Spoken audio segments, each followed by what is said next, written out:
It's easy to go through life holding on to things that are weighing us down. Guilt, worry, doubt, resentment.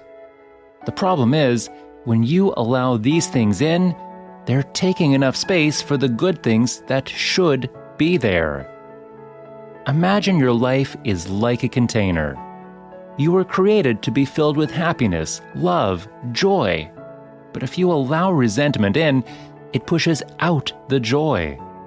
There's not space for both. You can only choose one. You cannot go above 100%. You have a limited amount of room if you allow guilt and worry to take up space. The reason some people don't enjoy their lives is because of their container. Their heart is contaminated with so many things. They have 10% anxiety, 15% bitterness, and mad at their friends and neighbors, 25% guilt and sabotaging themselves for their past mistake, 10% jealousy. They don't realize 60% of their container is negativity. They wonder why they don't have joy, peace, pride, because they have only room for 40% of what they should have. Give no place to anger. Give no place to fear. Give no place to resentment. It can't come in and automatically take over. Watch your thoughts. You have control over what you think about and what you choose to allow in. We all have negative emotions, negative feelings. You have to make the choice. And I'm not going to give this anger, bitterness, worry to poison my life. Every morning when you wake up, we need to empty out anything negative from the yesterday. Maybe somebody offended you at work or school and they didn't treat you right. It's easy to let that offense stay, but you have to be disciplined and keep telling yourself, no, I am not giving this offense any room. This day is a gift from God, and I am not going to let it sour my day. They hurt you once. Don't let them continue to hurt you by holding on to the offense. Being offended is not harming them, it's just harming you. Every morning, start your day with gratitude and empty out the guilt. Empty out the discouragement. And when the impurities come, when the infection comes, don't let it stay, let it pass. Keep your heart pure. If you do this, you're going to step up to a new level and life with more joy, more peace, and happiness. Sometimes we wonder why we can't get ahead and why we don't have any strength. It's because our thoughts are limiting us. You can't think defeat and have victory. Your life is going to follow your thoughts. You need to think power thoughts. Everything starts in our mind. I'm worried about my finances. I am stressed over my children. That's just drawing in more negativity. You will be amazed at what will start to happen if you start thinking positive thoughts. You will feel strength, courage, determination start to rise up. Proverb 4 says, "Be careful what you think, because your thoughts run your life." Are you thinking power thoughts? Or are you thinking defeated thoughts? In every moment, you're actually choosing which direction your life is going to go. Don't just think any thought that comes to mind. If it's negative, don't give it the time of day. If you dwell on those negative thoughts, you'll miss your destiny. When you're in tough times, the enemy will work overtime, trying to convince you that the problem is too big. He knows if he can keep you defeated in your thoughts, then he can keep you defeated in your life.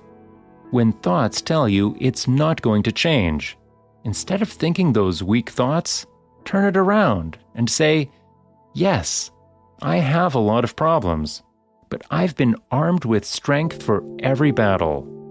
Whatever God started in my life, He is going to finish it." But if you believing these lies that is too much, then you're going to feel overwhelmed and you'll get stuck where you are. Look at how big your God is. That obstacle is no match for him when you believe all things are possible. Get your thoughts going in the right direction. You're not fighting this battle on your own. You are not alone. You have the most powerful force in the universe on your side and fighting for you. It is a fact that majority of people are negative, but you can't just fit in and keep thinking like everyone else. God is looking for people.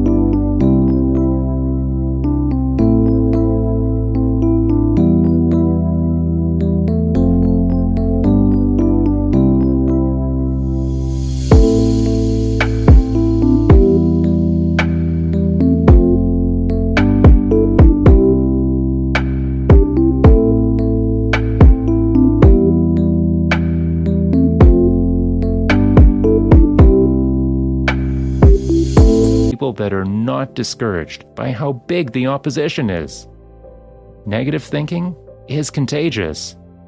All around us, there's negative news. Analysts telling us what could happen, how it may get much worse. It's good to be informed, but you can't let that poison destroy your life. Isaiah 8 says, "Do not think like everyone else."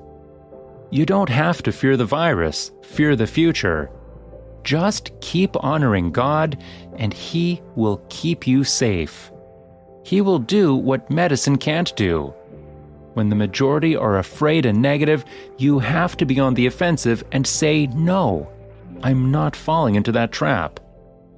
I'm going to trust God. Everything is going to be better at the end.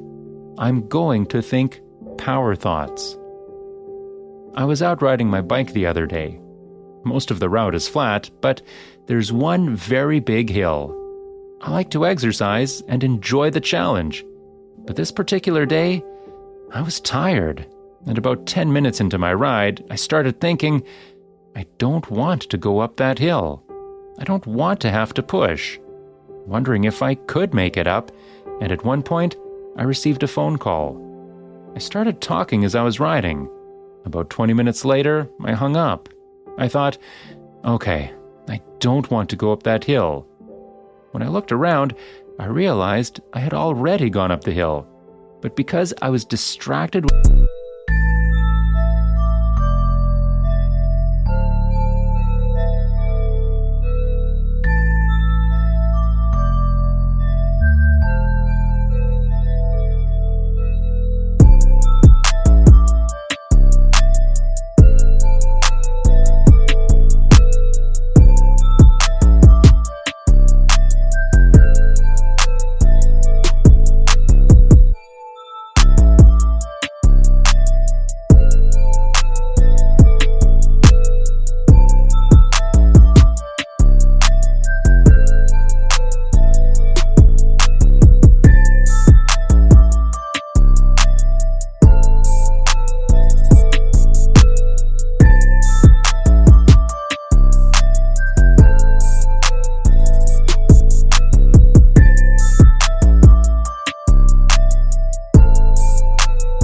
the phone call and not convincing myself that I couldn't do it, I made it up the hill with no problem.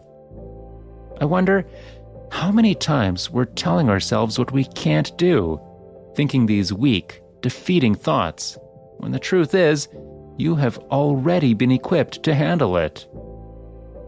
When God created you, He put in you everything you need to fulfill your destiny.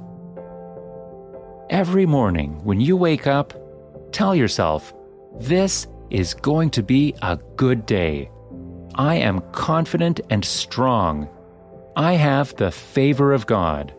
I'm so excited about what God is going to bring for me in this day.